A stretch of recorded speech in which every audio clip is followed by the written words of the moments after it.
This is what Peter Thiel wants. He talks a lot about transhumanism. And I'm going to say this. I made a video the other day when I was walking my dog, and the title of the video was Transhumanism versus Transgenderism.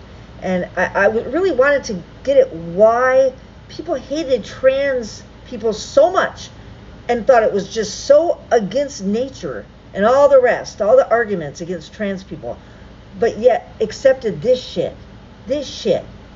Like, this isn't against God. If they really believe in God, which I really don't. Sometimes I wonder. So, not the same God I was raised with, that's for sure.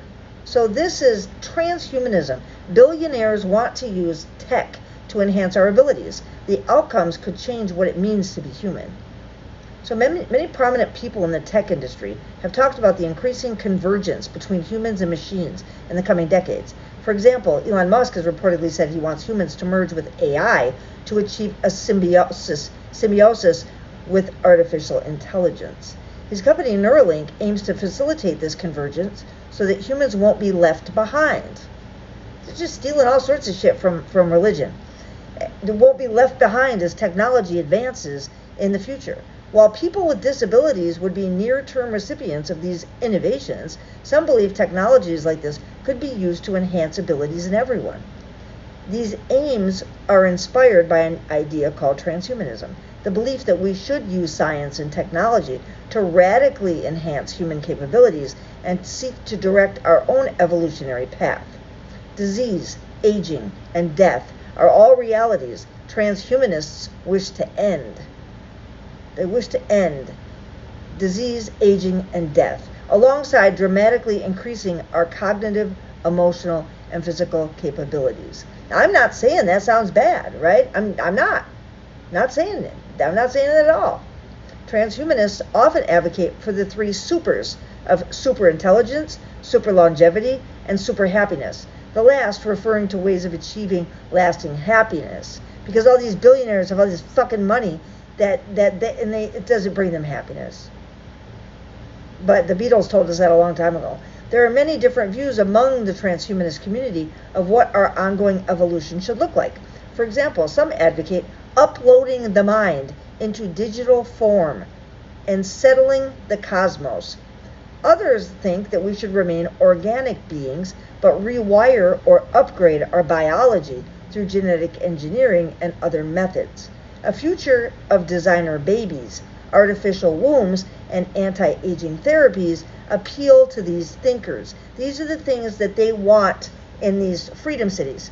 They don't want any regulations so that they can experiment with designer babies, artificial wombs, and anti-aging therapies. This may all sound futuristic and fantastical, but rapid developments in artificial intelligence and synthetic biology have led some to argue that we are on the cusp of creating such possibilities. I believe it. Godlike role. This is where Peter Thiel and Elon Musk love this shit, because they want to rule the world like gods.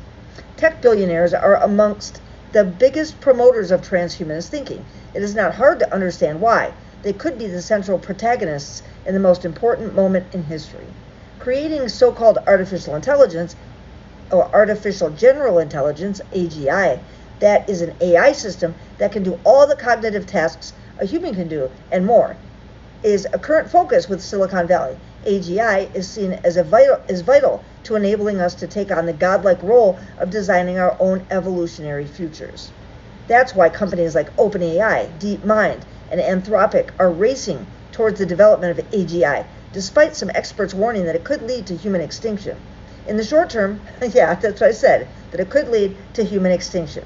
In the short term, the promises and perils are probably overstated. After all, these companies have a lot to gain by making us think that they're on the verge of engineering a divine power that can create utopia or destroy the world. Meanwhile, AI has played a role in fueling our polarized political landscape, with disinformation and more complex forms of manipulation made more effective by generative AI.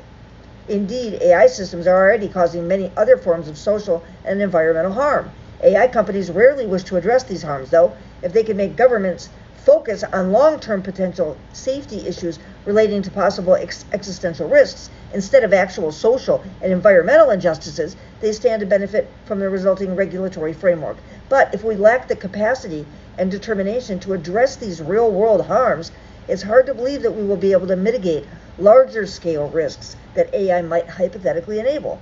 If there really is a threat that AGI could pose an existential risk, for example, everyone would shoulder that cost, but the profits would be very much private.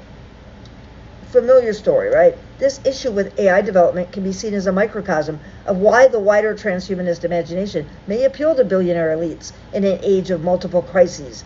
It speaks to the refusal to engage in grounded ethics, injustices, and challenges, and offers a grandiose narrative of resplendent future to distract from the current moment, or your current unhappiness. Peter Thiel, Elon Musk, J.D. Vance, David Sachs, Mark Andreessen, all you motherfuckers.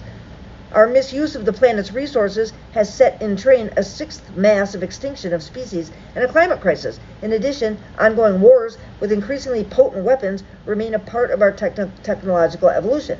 There's also a pressing issue of whose future will be transhuman. We currently live in a very unequal world. Transhumanism, if developed in anything like our existing context, is likely to greater increase inequality and may have catastrophic consequences for the majority of humans. Perhaps transhumanism itself is a symptom of the kind of thinking that has created our parlous social reality.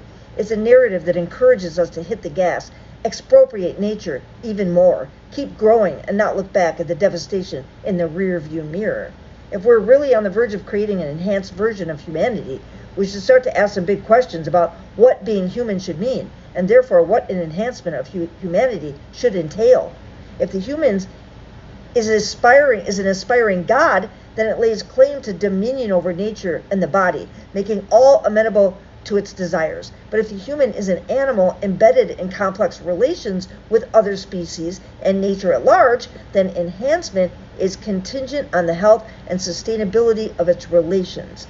If the human is conceived as an environmental threat, then enhancement is surely that which redirects its exploitative lifeways. Perhaps becoming more than human should constitute a much more responsible humanity, one that shows compassion to and awareness of other forms of life in this rich and wondrous planet.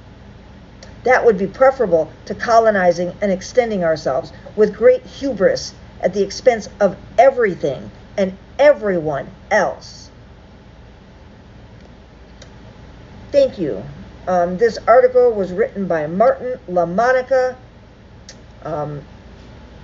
This is the link right here at https://theconversation.com/transhumanist. I'll put it in the description. Thank you so much for watching my videos. I got overrun with messages when I did this video yesterday. Well, not this one, but the header said transhumanism versus transgenderism, and I think it was because I had the word transgender. I mean, what do you think about this? Don't you think that this is playing God? I mean, on one hand, it is, isn't it? I mean, not just enhancing our abilities, like for people who are like who have MS or have other brain functions that would greatly benefit from like a Neuralink. I'm sure that that's possible, but if you want to use this to take over the world, Peter Thiel, Elon Musk, David Sachs, Mark Andreessen, Curtis Yarvin, yeah, you know, then what do you think? I mean, isn't it like playing God? I mean, I think it is, and I just think it's just so rich that all these racist, bigoted motherfuckers that hate trans people can go along with like this, like Peter Thiel says, transgender isn't enough. It's not enough. We need to go further than that. Yeah. Okay. Well, thank you again for watching my videos. I'll see you later.